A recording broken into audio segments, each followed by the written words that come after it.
Hello everybody. Also in case you're wondering why I'm not at the desk like normal, well that's because I ended up selling the desk. Well, not selling it, but gave it away. Why did I do that? Because I'm going to college in a little bit, and I want to make sure that my room does not have that much that's actually, just sitting there for eternity. So we decided to get rid of the desk, so if you see me on the bed, which honestly, I don't even know when the last time I recorded on this bed space was. I think it was like a year and a half ago at least. But if you see me doing here or back at the armchair where I used to do before I had the desk, if you're wondering why I'm like recording on some areas that are not the desk, that is why. So anyway, on to the video. So chapter 5, The Doorway, opens up with Jules Archibald pointing a gun at three blue men with sacks on their heads. Jax stands in the distance, being addressed by Jules as Corporal. He gives the gun to Jax, telling him he wants a promotion to kill these three. He hesitantly asks what the charge was, and Jules says it was treason. Jax kills all three men on the conditions of a new car, his personal assistant, and a vacation. That last one was suggested by Jules. After the third gunshot, Jax wakes up tied to a chair, and the masked man splashes water in his face and removes Jax's mask.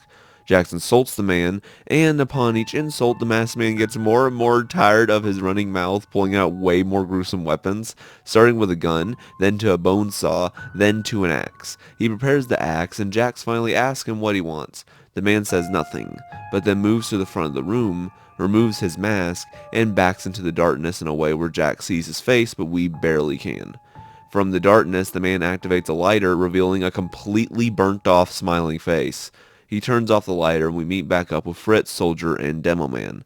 They arrive at the prison floor, and here Soldier asks Fritz if he works for the Conagers. Fritz tells him that he killed them, with Soldier immediately asking who gave him that order, with Fritz saying it was self-defense. Soldier then remarks on how the briefcase doesn't belong to him, and Fritz attempts to explain, but Demo interrupts, saying he can't see anything outside the elevator.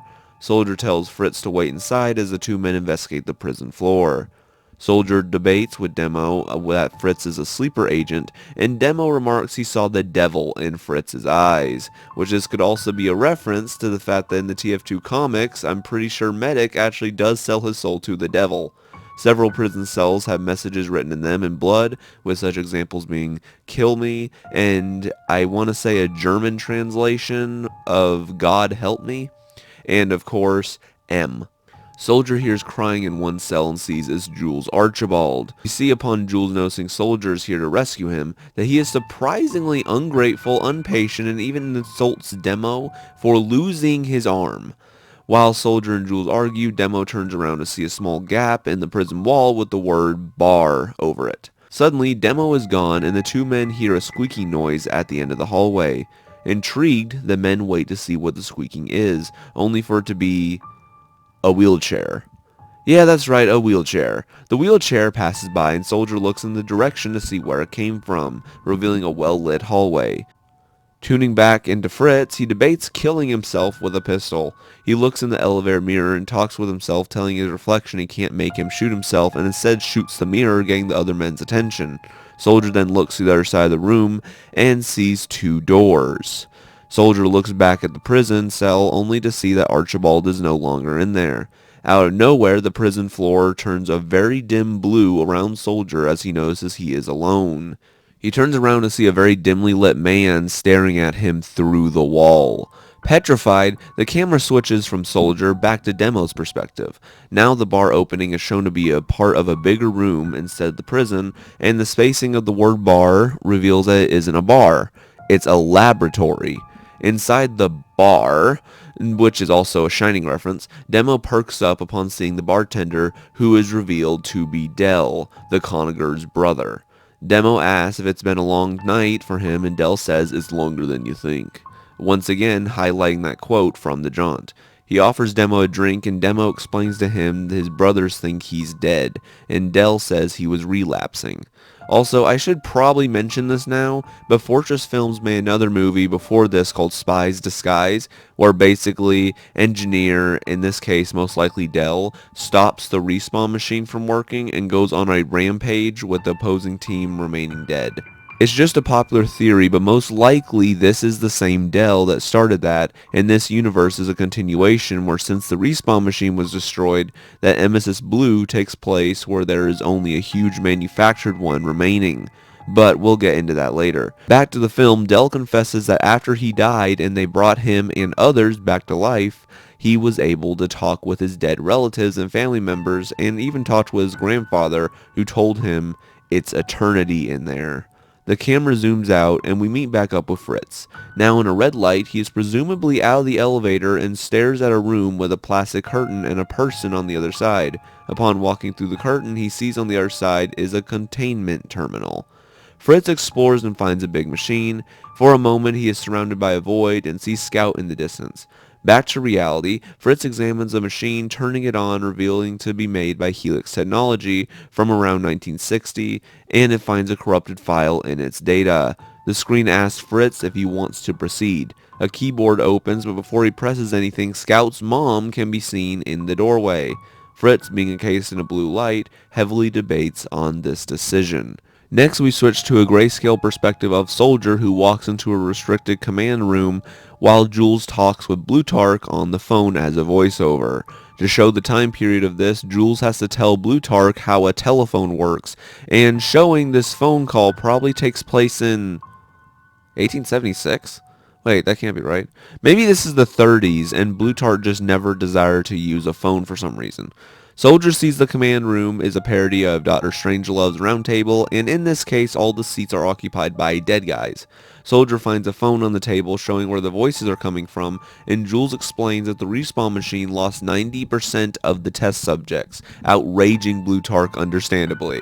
Jules also reveals 10 subjects are respawn compatible. Well, actually 9, because one of them shoots himself in the middle of the call. It should be a little obvious who these 9 men later become. While Jules tells Blutarch about the money he will save versus having an army, almost all the skeletons in the chair are looking at Soldier.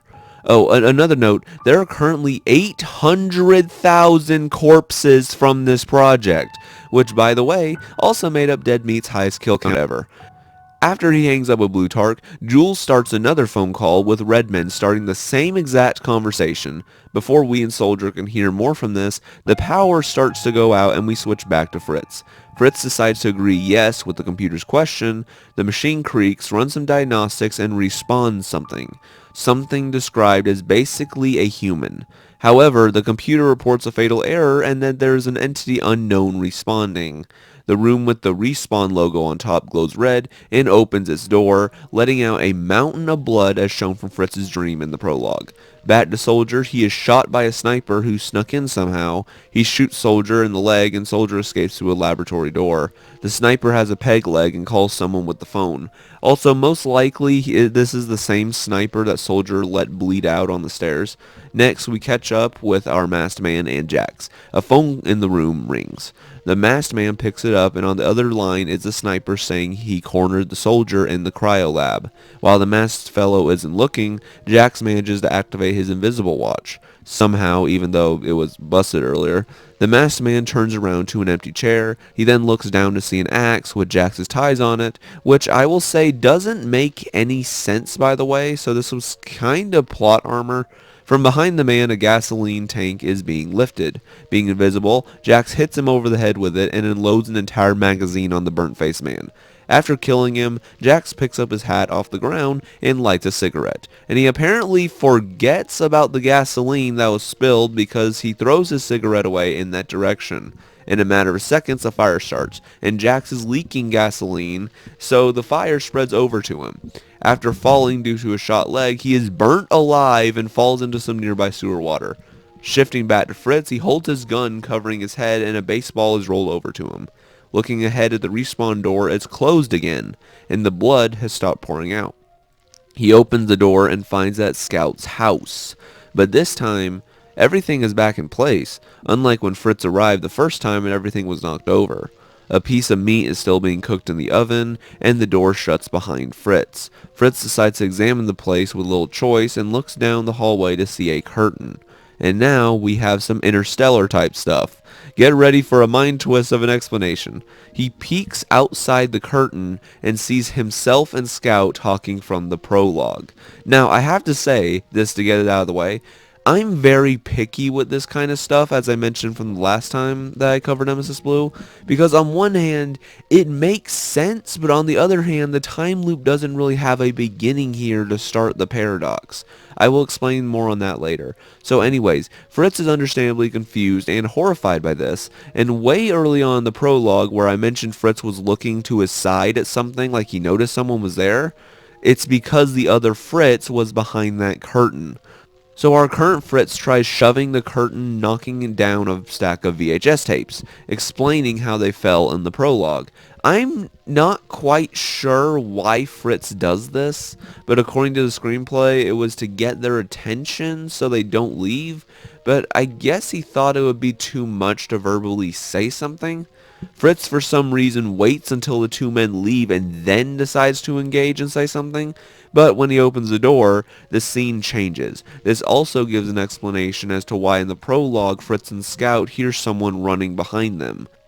So when the scene changes for our current Fritz, the lighting changes from the cool blue hue to a dark red as Fritz sees himself doing something to Scout's mom's corpse with the M written in blood on the wall. This murderer Fritz looks straight at our Fritz with no eyes and a crooked smile. In all honesty, I think this is one of the creepiest scenes in the movie. Our Fritz then wakes up and sees a man on fire approaching him. It's the masked guy. It seems that this mother trucker is still not dead. Fritz sees a bolted door beside him, shoots the bolt off and darts inside, which this room is a chapel for some reason. As he locks the door and runs through the chapel to escape this man, a coffin with candles around it are seen, mimicking the one Fritz was in his dream several chapters ago. Fritz hides in a confession booth as the man tries breaking through the door. Also, Fritz ironically sees a headstone reading, "Do not harm," which we all know isn't going to happen. From the other side of the booth, he is given a cross necklace from somebody. Now, shifting to Soldier, who is engulfed in a dark blue light approaching a freezing cold room, it appears from one camera shot that someone is watching him. He rests on a life-size glass case and notices something. He removes the fog from the glass container and sees what's inside is him. A clone, perhaps. The whole place is a cloning facility of Soldier, which understandably creeps him out. But what creeps him out even more is a familiar face. He finds Demo Man dead from frostbite, revealing this area to be the laboratory he investigated. Soldier rests his head on Demo Man to express his sorrow, but then hears a door open in the distance followed by footsteps. Soldier looks down at Demo's hand and sees the grenade that he grabbed earlier. Also, fun fact, he originally, in the screenplay, Demo Man was actually barely alive here, but I guess they changed it to him already being dead in the movie, maybe because... well, I actually don't know why they changed it, but I thought it was interesting. Honestly, I would have preferred if he was barely alive for this. He decides to remove the pin and leave just as the massive Heavy comes in. Also, while I was finishing the script from the last part, I figured out the Heavy's name is Stalingrad, but just didn't bother correcting it.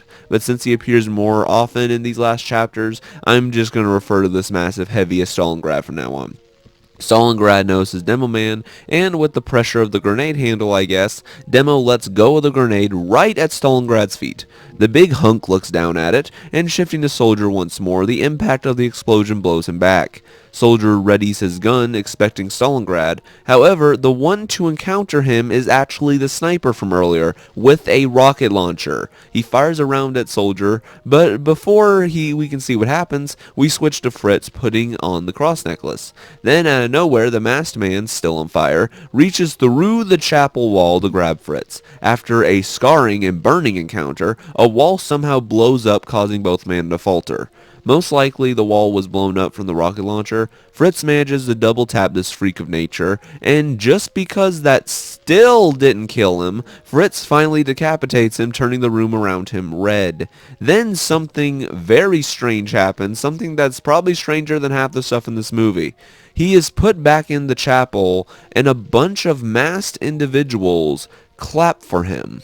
Now, we get one of the biggest lore drops in the film. In the perspective of an empty security office, we hear a conversation between Jules Archibald and an unknown man named Goldman. Jules explains he can't go to trial and that he is on thin ice with one of the Mayan brothers, most likely Blue Tark, since there are way more reds than blues in this movie. And most importantly, Jules says he will be sued for all he is worth if word of that asylum gets out, which I can only assume is what the Conger slaughterhouse technically is. So basically he begs for Goldman to help him because if this gets out, he will not be able to be reelected, and he might possibly be executed if word got out. And then we get this line. So what if I made a deal with the old man's brother? The war is their business, and mine is to drag it out for as long as humanly possible. So then, Jules says he will use it to disappear for a bit, whatever that means. Before we can hear anymore, a bullet is fired at the screen showing Jules. Shifting to Jules' perspective, we get a confirmation that Jules was never actually kidnapped, but instead he was hiding because he is under the suspicion that someone is trying to kill him. And I guess just never told anyone he was close with where he was. He also holds up a bottle of pills, the same pills that Fritz prescribed Scout, and Jules is about to say something about what the pills do, but before he can, the payphone demands more money. Jules finds a vending machine and pulls out a coin from it, but then it slips from his grasp and rolls under a shutter. He opens the shutter to find the coin, but is frozen horrified on what is inside. He also wipes something off his coat, which the screenplay reveals to be blood, and based on his reaction, it's someone's corpse. We don't know who, since we can't see his perspective on that, but we do know someone has died here. Jules decides to dart out of there before being approached by Jax. Burnt, yet somehow still living, with a gun ready. Once Jules figures out it's his corporal, he is actually grateful he came to save him, unlike his reaction to Soldier. Jax snaps and tells Jules that he was always there to save him, but there was no one for his corporal. Jules begs for him to calm down, and Jax has enough and just shoots the crooked old man in the head dead. Shifting back to Soldier again, he hides in a room and pushes a red button in there. The button starts a projector and a film begins to roll called the Jules Archibald Foundation. In the presentation, Jules congratulates the viewers on surviving respawn compatibility. He elaborates that before these subjects were executed by the state, they signed a contract saying they would donate their bodies to medical research. The main catch is that while they aren't on death row anymore and have a stable mercenary job, they are technically slaves to the company now. Jules also says the 10 of you are the best money can buy, showing this took place before the 10th mercenary shot himself. He then says he will see them on the other side, which seems to be another quote and returning narrative in this movie. The film stops when there is a fire that breaks out, supposedly near the respawn machine. Looking around the room, Soldier finds photos of the results of the respawn machine, some being the ones we saw at the very beginning and most being new ones. Soldier finds one photo being developed in the sink and is shocked to see it's a picture of Jules holding a gun to the soldier's head. Not our soldier, but a respawn soldier. The door opens, interrupting Soldier, and he is not even shocked at this point to see it's the sniper with his rocket launcher ready. The sniper monologues saying that Archibald isn't worth dying for, and that he has waited for this moment longer than you think.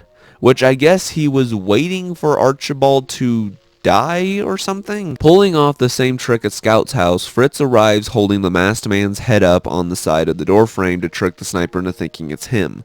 The sniper falls for it, approaches the door, and Fritz stabs him with the axe. Before double tapping him, Soldier acknowledges Fritz's insanity, and the sniper remarks, "See you on the other side."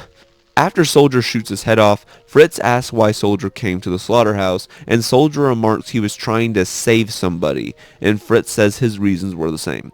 Fritz now with one blue eye and red eye again, and Soldier looking towards the projector screen, which now shows a presentation called Emesis Pharmaceuticals. Before seeing what it details, aside from a red tube of some kind, Fritz is hit in the back of the head with Jax's revolver, unconscious, with the burnt corporal revealing himself before Fritz passes out. Now, with another chapter done, I would first like to show you more on Emesis Pharmaceuticals. So, before Emesis Blue came out, this advertisement was released in full on the Fortress Films YouTube channel. It describes the human mind's capabilities of sleep while an instrumental version of Silent Night can be heard in the background. The presentation brings up the fact that the human mind needs 6 to 8 hours of uninterrupted sleep to fully heal itself, and medication can also help. Then it displays Emesis diazepam's effect, that being to treat anxiety, schizophrenia, insomnia, and a few other health conditions. It is highlighted to take only one tablet before going to sleep, and apparently it's customized for your specific needs. Then it lists the side effects of memory loss, drowsiness, and visual and auditory hallucinations being reasons to see a doctor immediately. Knowing how the linear structure and conditions of Fritz is going, it should be estimated that him and several others are probably undergoing these side effects. Before ending, it shows us different images telling us not to look away as an attempt to help us sleep. And the pictures are random moments from the film, like a picture of outside the slaughterhouse, and the Undertaker coming into Fritz's office. Wait, how do they have that? So, yeah, that is chapter 5 of Emesis Blue. This is probably, I think, one of the longer ones, or at least more long in terms of actual story that we get now. So, yeah, there's a bunch to uncover here. So first I want to elaborate on what I said earlier with Dell, where it was a theory that, Dell did this whole thing of so basically, if I remember Spy's Disguise correctly, Spy wanted to win a round, he couldn't, and so later on it was both the blue spy and the red engineer, which in this case is assumed to be Dell, that they're wanting to do all this. And so if I'm remembering this correctly, I think it was Blue Spy. I think killed a bunch of the red people of the red team, and they never respawned because he broke the respawn machine. And then Dell later figured this out, and so he just went on a murder spree. And so, if I'm remembering this correctly, Dell was actually killed, but then later on he was seen to still be alive. And so this is what makes me wonder, because if I'm remembering this correctly, the area from Spy's Disguise was like actually assumed to have been destroyed from like all the carnage.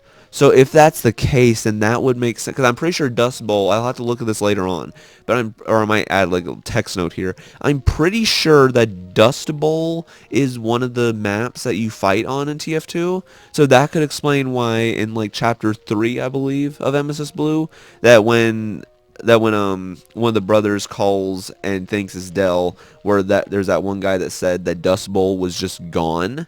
That would make sense. And so then it's assumed that Dell is dead, which he was. But then, even though the respawn machine was destroyed in that time, that still shows that like there's the respawn core, which shows with the respawn machine as well that they had to make an artificial respawn machine, but 90% of them don't work. And that's why Dell was explaining earlier that he did die. That it's assumed that Dell did die, because when Demo asked that the brothers think you were dead, and and he says that you were just in hiding, Dell says, "Who said I was hiding?" So it's assumed that Dell does know that he actually did die, and then later he says that me and the others, when they brought us back to life, and I got talking to my relatives, so that right there confirms that Dell did in fact die in that case.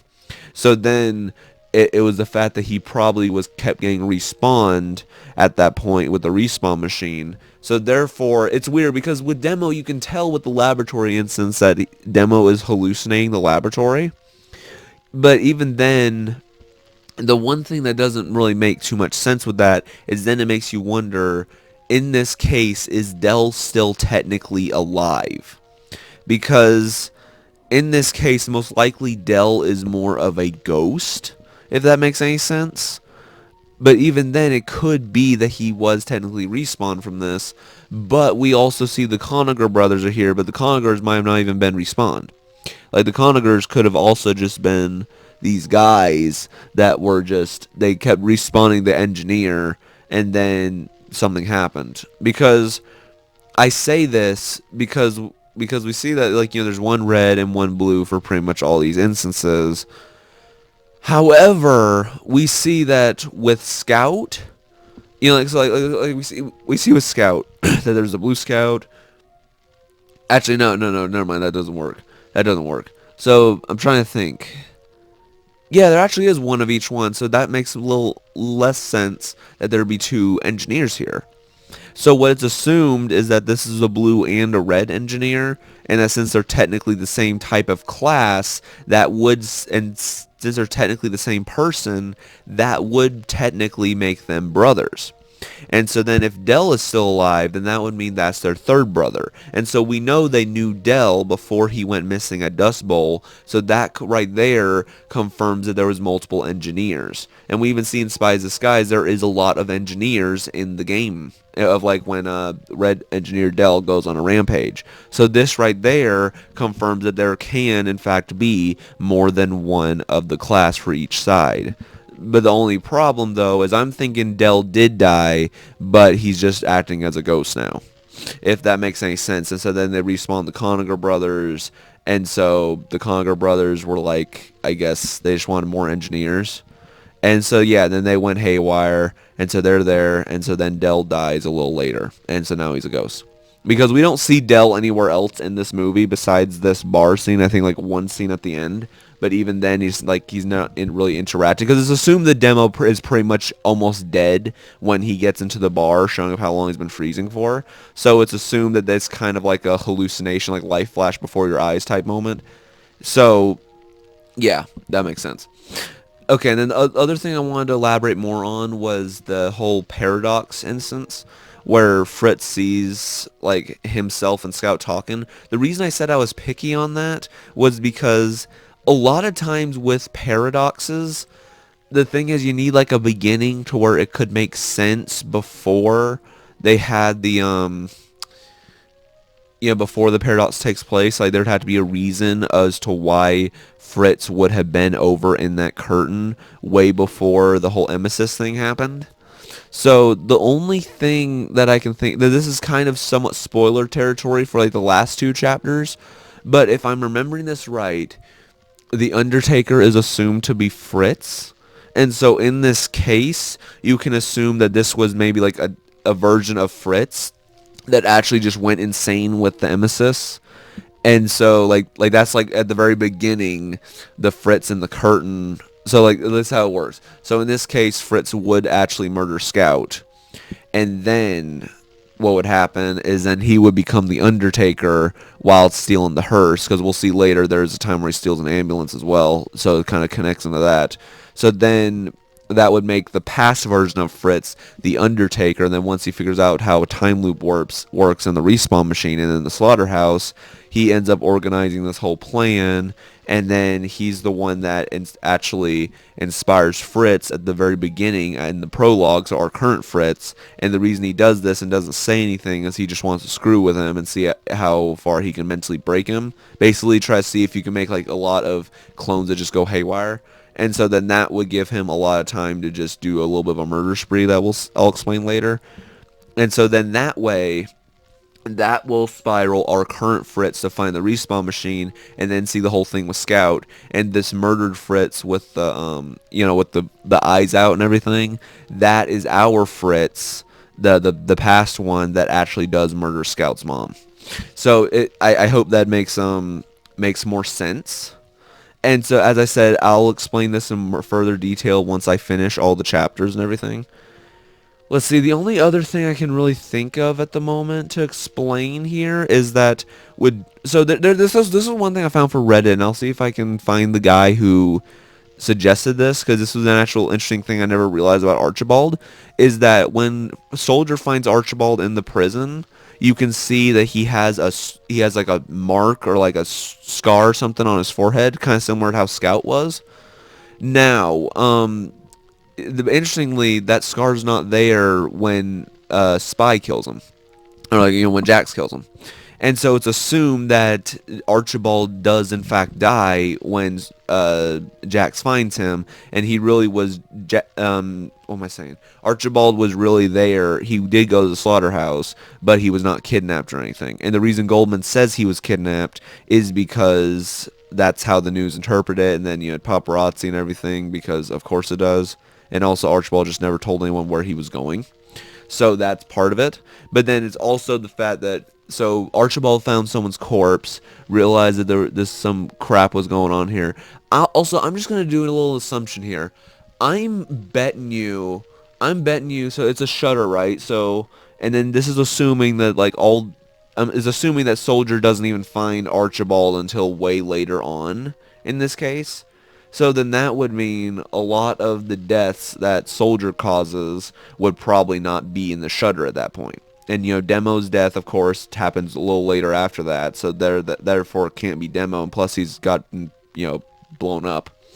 So it would have to either be someone Fritz killed early on, or somewhere along the lines of someone Jax killed. And we know the burnt face guy is not killed yet because that's what Fritz does way later on.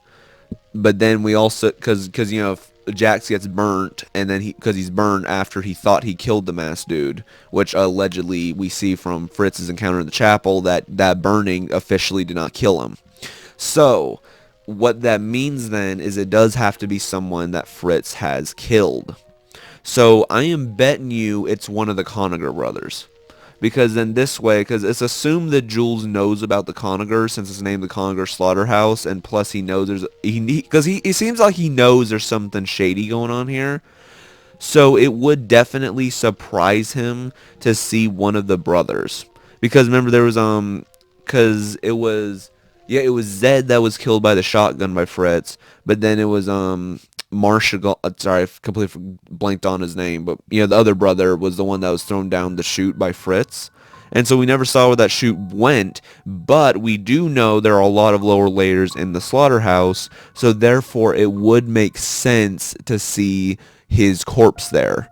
And I say that because it just does not, because we know the Conagers are on the top level, it's named after them, and almost no one goes down to the lower levels besides the people that are, watching it. And even then, the sniper doesn't come into play until Soldier actually almost kills him, so it can't be anything the sniper did. It can't be anything the masked guy did. We know Scout's mom is still in the house.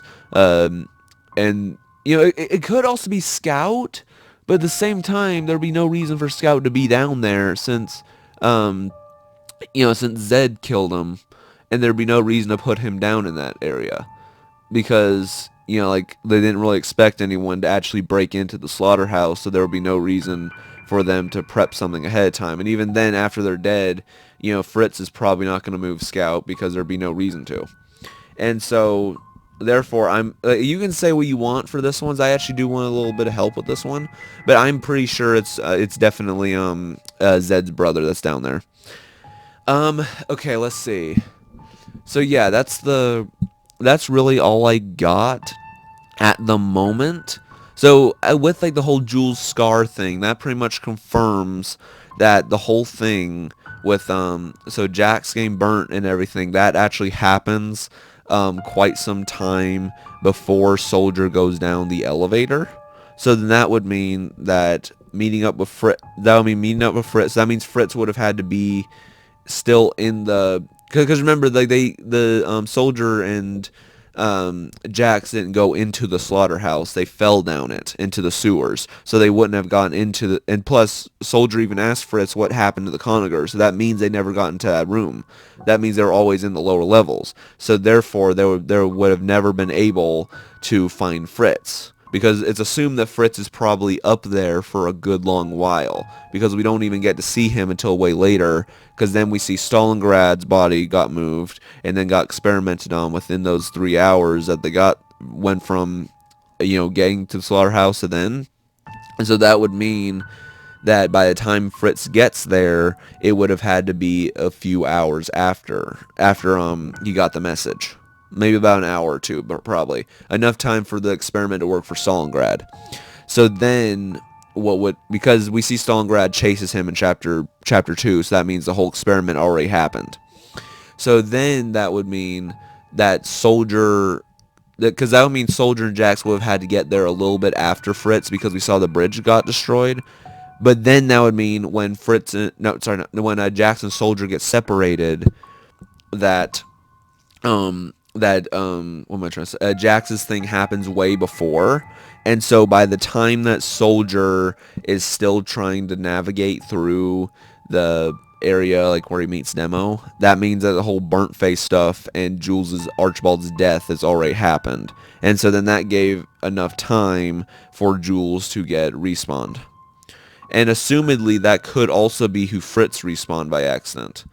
but at the same time it's probably Scout. But then even then, like, we know there's someone else in the slaughterhouse, so maybe the Undertaker resurrected Jules, and then that's basically just screwing with Soldier, because we know that Soldier gets to a hallucination once he finds Jules, and that Jules says it's a rescue, showing that most likely, because even though he puts on the rescue facade for the corporal, it seems like he's just more ungrateful, showing that he actually is arrested now, like actually in the prison. So that would mean after he died, someone put him in there. But anyway, I can explain this way more in depth later after I finish this. But I just wanted to say that as part of my analysis. All right, now on to chapter 6. In one of the shorter chapters, Chapter 6 Catabasis, Fritz wakes up in an interrogation room with Soldier sitting across from him and burnt-faced Jax standing to the side. Jax pulls out the briefcase and Jax points a gun to Fritz's head, telling him to open it. Fritz says he can't since it doesn't belong to him, and Jax calls him a liar. Fritz confirms he stole it, and then Jax lies to Soldier that Fritz killed Archibald and Scout when Soldier asks where Archibald is. Jax questions both of the men's sanity and loads his revolver with just one bullet, spins the chamber, and hands it to Soldier. The men play a game of Russian roulette with Soldier pulling the trigger and gets an empty chamber. Jax does the same with an empty chamber, but then Fritz pulls in and blows his brains out dead. Jax remarks to Fritz's corpse that now he knows how it feels for some reason, and tells Soldier to leave. As Soldier starts to leave, we see a sign showing this is the execution floor, and Jax tells Soldier he will see him at the funeral before disappearing. The door to the room closes and locks, so Soldier throws a chair at the nearest window and escapes through it. He is now in the room where Archibald was calling on the phone from, finds his rocket launcher, and sees something creepy. He turns to see Archibald's corpse in an electric chair. Soldier also notices the phone is off its hook, assuming someone made a call after Jules died. Soldier looks in the shutter to find a huge red hole filled with corpses. Soldier feels a boom behind him, causing him to drop the rocket launcher down below. He looks behind him to see something breaking the wall behind the execution floor, most likely being Stalingrad. With little choice, he jumps into the abyss. Soldier somehow survives the fall down and sees a bulldozer coming his way, carrying bodies. Soldier decides to jump in the hood and ends up finding his rocket launcher before getting bodies dumped on him.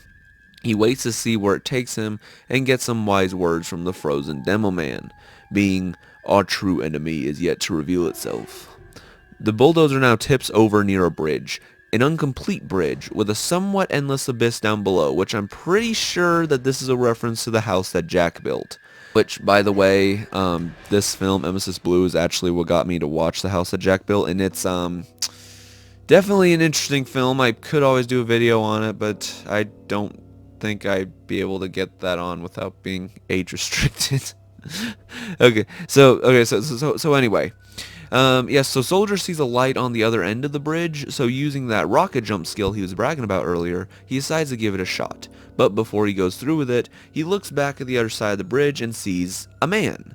Before he can get a better look, the bulldozer activates again, and while still on its side, drives past Soldier and falls into the abyss. We now see the reason the bulldozer moved. It's because Stalingrad pushed it. He attempts to grab Soldier, but he grabs the rocket launcher, and after struggling for a bit, Soldier aims at Stalingrad's chest and shoots the rocket launcher, getting him to the other side away from this monster. Soldier gets up and looks to the opening.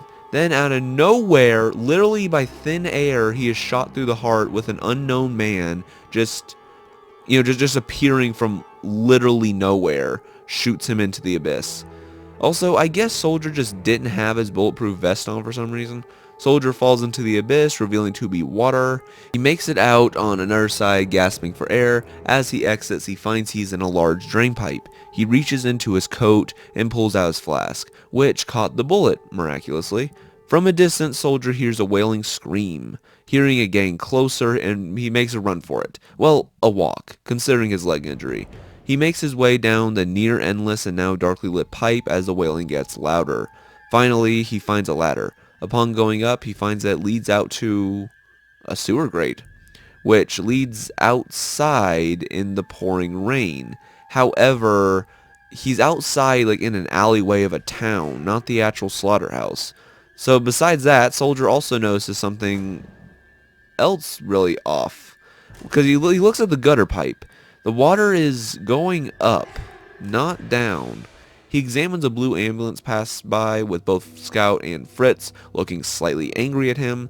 After they pass, Soldier sees a car on the other side of the street with him inside. Does this look familiar? It was the first scene we ever saw of Soldier, staring at an unknown man in an alleyway. Then, out of nowhere, the car blows up and Soldier is snapped back to reality as he is now outside the slaughterhouse in the pouring rain. He takes off his helmet, embracing the rain. The slaughterhouse, now in pure flames, starts crumbling to the ground. Soldier, seeing the whole building is falling, runs away. After falling down a hill, he sees Stalingrad, now looking like a perfectly cooked chicken breast coming out of the tunnel. Stalingrad sees Soldier and takes off after him. After a short-lived fight, Stalingrad doesn't notice the falling building and gets crushed to death. Supposedly. I don't know if that actually killed this man, but we never see him afterwards, so I'm guessing it does. Then Soldier lets out a scream from the game, which, I hate to say it, but it doesn't fit here at all.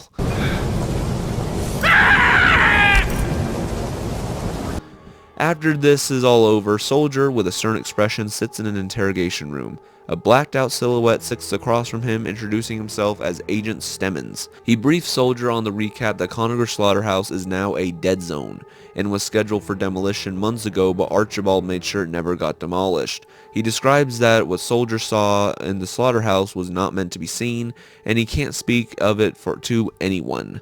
Stemmons confirms with Soldier if he made himself clear, to which Soldier nods. He asks Soldier if there's anything else he should know about. Soldier remembers the picture he saw of Jules holding a soldier at gunpoint, but shakes his head no. Stemmons tells him when Archibald's funeral is, that being a Sunday, and that his friend will pull through. As Stemmons leaves, Soldier still stares forward, and we see what Soldier was looking at. That being Jax in a hospital bed, looking like a burnt chicken nugget. And yeah, that's literally the whole chapter. So this is like barely 8 minutes as what I'm purely recording at the moment. Like, that's how short this chapter was. So the only real things I gotta look through is the main question is, was Soldier really the guy in the alleyway from chapter 1? In my opinion, no. And the reason I say this is because, like, the last one made more sense as far as, like, the paradox goes, and it also just makes a bit more sense narratively of, like, the whole time loop, because it does have, different consequences to the plot, and it also just, kind of makes sense as a paradox if you look at it from a certain lens. But then this one just, like, even, like, like with the car blowing up for no reason, and then even, like, the rain, like, going up when that, to my knowledge, never really was like a focus during that chapter 1, that it just doesn't really make much sense. Because, like, another little popular theory is that there was the 10th class, the one that shot himself, that's the one that looks a lot like Soldier that we've been seeing, the one that looks like a silhouette, like the one crossing the bridge. And I would agree that one probably makes the most sense, and that it really is just that guy the whole time. And even, like, when he's talking with, like, the silhouette talking with Demo Man when Soldier was initially throwing the crowbar at somebody, that could have also just been the 10th class originally. Well, actually, no, see, because here's the reason I say this, is because, like, I think some bits are paradoxes, and then some bits are memory, and the reason I say that is because I've noticed, you probably noticed at this point, there's stuff that's blue and stuff that's red-hued. And I'm going to say this, that I think the blue ones are the ones that are paradox and fake. And then the red ones are the ones that are actually going on, the ones that actually mess with time. The reason I say this is because there's different moments with Soldier in the blue light that don't make any dadgone sense. And therefore, like, they just don't have any functionality. Like the whole thing with Jules with the stitch on his head in the prison. We see that Jules died by Jax and that he was shot to death, and then he was put in the electric chair in this chapter. So then, how in the world would why would Jules respawn and then be put in the prison cell? And even in that short amount of time, that does not make any sense. And even then, Jax allegedly like killed him and then went to find where Fritz and Soldier was. So therefore, it makes no sense as to why he would put him in a prison cell or even respawn him. Because we see with Fritz working on the computer that you need someone there to respawn somebody. So it doesn't just automatically work. So, and then we also see there is someone that actually is controlling the place a few times. So therefore, why would Jules be there in the first place in the prison cell? That makes no sense. So therefore, we even see that he just escapes of that, like, once the blue light hits with Soldier, that Jules is gone. And so now that could also allegedly be that the before it was a blue hued, like when it was normal, that could have also been Soldier's head screwing with him, because that just doesn't make any sense. And then the blue hue, well, okay, think about it this way. So the blue hue, depending on the situation, can either be it's what's really happening, or transitioning, showing that something is happening. If that makes sense. Like in this case, like him when the elevator with Fritz is probably like there was no hue, but that one could allegedly have happened because he does say to Fritz later at the beginning of this chapter of tell him where you got the briefcase, Fritz, which means that he does know that Fritz told him earlier that it wasn't his. So Soldier does know that. So that shows that conversation actually happens. But then maybe like when he goes to Archibald, like finds him in the prison, that doesn't happen. But then once the blue hue hits, this is something that's screwing with Soldier's head. Because we then see there's like a dimly lit man from that chapter that he barely sees, probably being the 10th class. And that shows that's also fake. So basically it's a mismatch of stuff, if that makes any sense at all. And the reason I address that is because, let's circle back as to why I addressed this originally, is because when we look at that scene where Soldier is in the alleyway now of this chapter, so like the car blows up, which is is a pure indication that this is not a real scenario, and that also we also see that Fritz and Scout, like they move, and then once they move, Soldier's directly looking at him. When that's not what happened. What happened was that we saw the ambulance go past in chapter 1, but it took Soldier a minute to register like there was someone in the alleyway. So therefore it shows that there's a little bit of a time inconsistency, showing this most likely was just Soldier's head. And I'll explain this further on later on. But that's basically my analysis right now. I know that partially doesn't make sense. It's kind of a give or take depending on the situation. And maybe the lights don't mean that. But anyway, that's how I'm interpreting it right now. Let's see. And then we also know that Jules decided not to get demolished. That shows that, it coordinates with his phone call earlier with Blutarch saying that, or not Blutarch, with Goldman, that he said that he wants to prolong the war as long as possible. And that shows because then this is where the respawn machine is, and this is also how he's getting all the mercenaries, which he never told anyone to the public. That's also probably the reason why he never told even Goldman where he was, because he doesn't want anyone knowing that this place was here. Because even Agent Stemmons doesn't seem to know about the respawn machine, or at least he doesn't say anything. So therefore, that's possibly what it could be.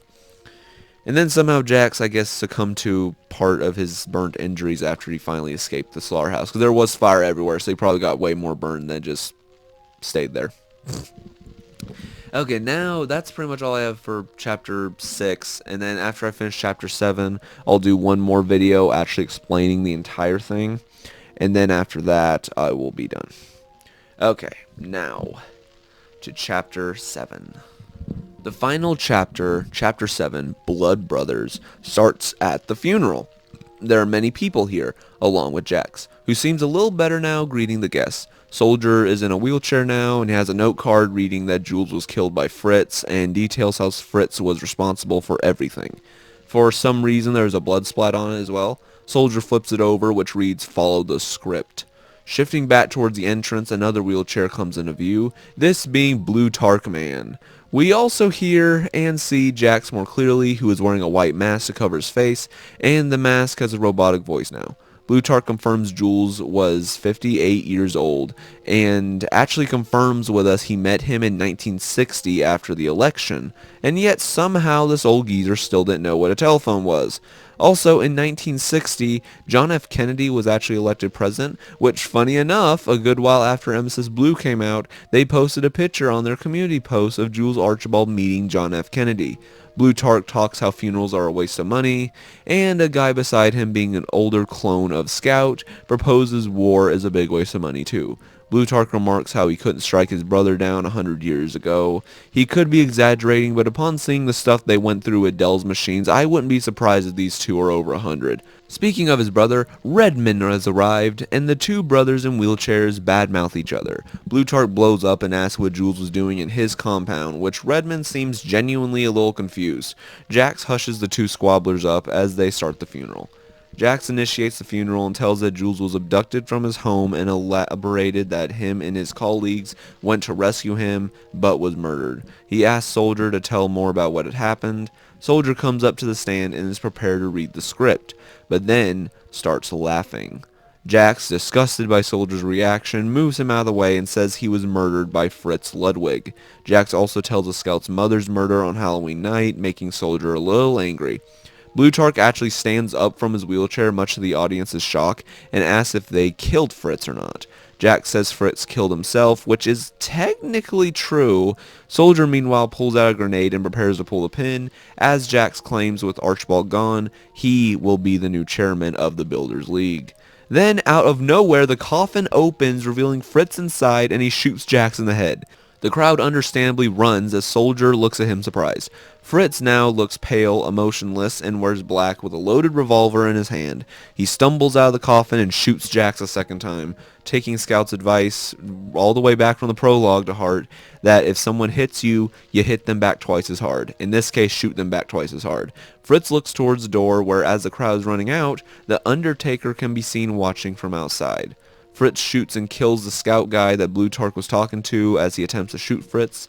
Fritz looks towards Soldier but leaves him. As the doctor steps outside, a hearse leaves, most likely the Undertaker's hearse. Plutarch's men arrive and attempt to gun down Fritz, but Soldier throws his grenade at their car, blowing it up. Now, out of his wheelchair, he throws the briefcase to Fritz, who makes a run for it. Meanwhile, Plutarch is yelling at his driver to go faster to get away. Also, his driver is another scout, confirming what I said earlier about multiple clones for each faction. Plutarch tells him to run all the red lights before being smashed in by another car, killing the driver. Soldier approaches the car as Plutarch begs for help. Instead of helping, Soldier pulls out a gun and shoots Plutarch dead. Soldier leaves the gun and Fritz is hit by an ambulance. He gets up, holds the medic driver at gunpoint, and steals the car, leaving the man alive. Fritz has a shootout with some cops, killing the chief in the process. Fritz then takes off with the ambulance. Back to Plutarch's car, Redmond comes by, and in a bit of dark comedy, Redmond rejoices that he outlived his brother, only before getting run over by Fritz's ambulance. In the passenger seat, he feels a hallucination of Scout. Next, we see the Morning Post releasing a newspaper on November 4th, a Monday, called Man Brothers Assassinated, Deadly Funeral Attack Claims 9, which it actually did claim 9, by the way. And also, I want to point out real quick that it says it's on a Monday that this was posted, when the funeral is on a Sunday, so that means that it also shows that it details that the funeral was scheduled shortly after 10 a.m. So that means that this is now a day later after Fritz supposedly has stolen the ambulance. And so then we have a short shot of Stemmons looking outside his office for some reason. Fritz, now in his normal clothes, drives the ambulance fast on a deserted road, and it looks like he is now in the desert. He falls asleep but wakes up at a saloon called Dell's. Going inside, there is a bald man across the bar reading the paper, and the man tells him, "You look lost, stranger." And that voice can easily be identified as Dell. Fritz says he's lost, and we get a view on the other side of the newspaper reading the Jules Archibald Foundation question and Badlands feud. They have a conversation where Dell tells him where the nearest town is, and Fritz says he isn't going there and asks for a phone. Dell says they don't have one, and Fritz claims he is gonna be sick. Dell points to him to the restroom and gives him the bathroom key. Looking across the bar, Fritz notices all three Conager brothers are here. Fritz locks the bathroom door and breathes heavily. Also, the bathroom is another Shining reference. We also get a view of Dell's face, which just like his brother's, he has no eyes, and reveals he actually does have a phone, and makes a call. Someone knocks on the bathroom door, which Fritz ignores, and the sink is now covered with blood as Fritz holds a bottle of the Valium. Fritz says Gott help mir, which is German for God help me, as seen with one of the prison cells earlier. Fritz chugs the whole bottle as the knocking gets louder and more frequent. Fritz then spits out a tooth, something Scout told him earlier that he had a dream his teeth were falling out. Fritz then notices something off about the labeling. He peels back the label, dropping the bottle in the sink, revealing the Valium was actually Emesis diazepam. The knocking has stopped and Fritz looks at himself in the mirror with no reflection, but right behind him stands the demented Fritz from the funeral. Suddenly, a toilet flushes, and a man is whistling, washing his hands now. The man is revealed to be Archibald, who then smiles at Fritz as Fritz looks at him with disgust. As Archibald unlocks the bathroom door, we hear the voice of who was on the other side. It's Scout, which makes Fritz smile. For our final scene, we cut back to reality, showing Fritz dead in the ambulance with a toothless smile and bloodshot eyes. Actually, his eyes almost look like they're gone. We see that he crashed the ambulance and the briefcase beside him has opened from the collision, showing a red light, and inside shows the red tube we saw from the Emesis Pharmaceuticals video. And actually, the screenplay reveals what this was the whole time in the briefcase. It was the respawn core. And the final shot shows the respawn machine on fire as the door opens and one more man, assumedly Fritz, stands there engulfed in flames. As the credits roll, a demented instrumental of Silent Night begins to play, the same one from Emesis Pharmaceuticals. We then get a special thanks to Rick May, the original voice actor for Soldier, who died back in 2020 sadly. We then have a tiny post-credit scene, more like a post-credit shot, of the picture of Fritz and Scout that we saw earlier at the prologue, as the screen grayscales onto Fritz, leaving our ending very ambiguous. And that right there, my friends, is all 7 chapters discussed. Well, after I do this. So, yeah, we got a little bit more lore to this one. And as I said, I'm going to fully analyze it after this video's out. But basically what we have to assume with this one, so first off, something that I kind of like looked into a little bit was that if you remember back in chapter 3, I believe, it was when Spy and Soldier were looking through the whole thing, like when they were looking through like all the what in the world am I trying to say? What am I trying to say? When they were looking at the murder scene, we see that there was some cops, and so something I didn't really elaborate on when discussing this chapter was when Fritz is having the shoot off with the cops.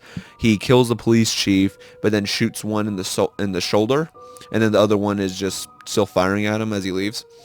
And so if you remember, like, so Fritz is driving off in an ambulance, and if you remember correctly, when Spy and Soldier get to the house, they find an injured cop, and he says he's the one that tells them that he got away in an ambulance.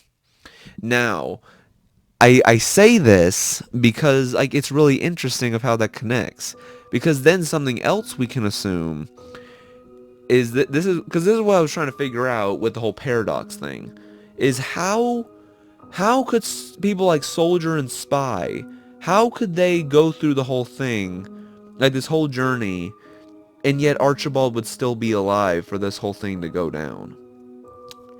Well, I figured something out. You know, because perhaps, hear me out here.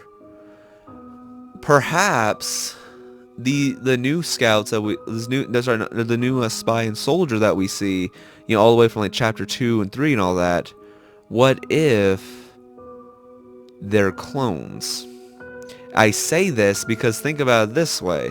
What if they're actually a very similar thing happened, like way before Scout's mom, way before all those things, and let's just say that what we're seeing half the time is what the past timeline was. And so then where the story really starts is it actually starts at Archibald's funeral. And I say this because Because I was wondering for a good while why Archibald's stuff seemed really, it kind of seemed off in a way, if that makes sense. Or because we know that they wanted to rescue Archibald, but if you remember correctly, the reason they went to the slaughterhouse was not that to rescue Archibald. It was to try to catch Fritz. Because like, if you remember that, that's because they went to go investigate it, because like it was said that Archibald was kidnapped. Like that was the whole, like they show billboards showing that he was in fact kidnapped. But we don't know how old that billboard is, because quite frankly, it could be after the funeral and they just hadn't taken the billboard down. So then it just makes me wonder, because let's just think hypothetically here. If Archibald was already dead by the time the original stuff with Emesis Blue takes place, that makes Spy and Soldier's motivation make a lot more sense. Because then, because they say that they're Archibald's rescue when they get into the slaughterhouse. However, remember, that's the whole reason they're at the slaughterhouse, is not to rescue Archibald. It was to catch Fritz, because that was their only lead to the murder case, and Archibald just so happened to still be there.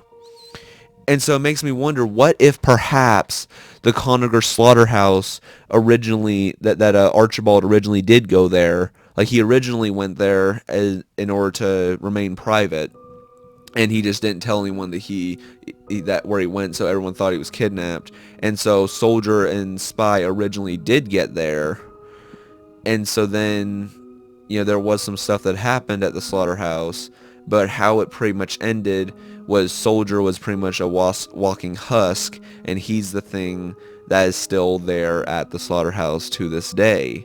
And perhaps he actually did die and acts like a ghost, because kind of like how Dell acts, because Dell's technically dead in this sense, but he's still alive in some regard, that he can still interact with people, but he's kind of like that, like out of bounds sort of instance.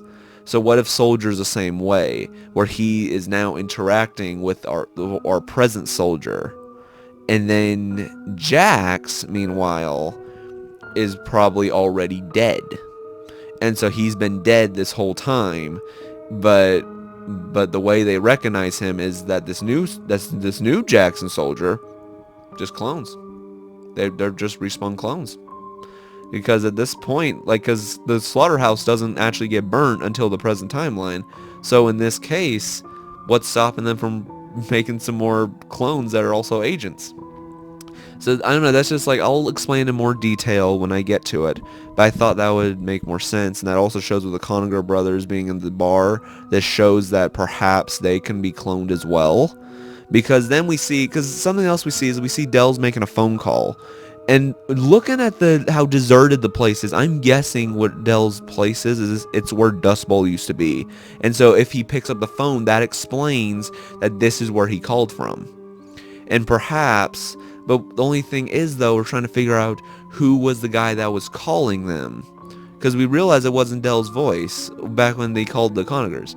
So perhaps that was Fritz. And I say this because now, well, at the same time, Dell can also probably disguise his voice, but it just makes more. Well, actually, no, it could also be Agent Stummins, because his voice sounds similar to what it was, and plus, it's the only other time I think we really even hear that voice. So yeah, it could be that. But then overall, that's just. And that's pretty much what I gotta say. I think it'll make more sense if I go more in depth with it with a whole nother video. But if you think I missed anything, missed covering anything, or if there's any other small details I forgot about, please let me know. And so yeah, I will go ahead and try to edit this. And I'm gonna probably add a little bit of music, but not much. And then after I edit this, we'll see how this goes. Alright? Alright, well this was all 7 chapters. And I guess I will see you in a little while when I finish the main one. Alright. Bye-bye now.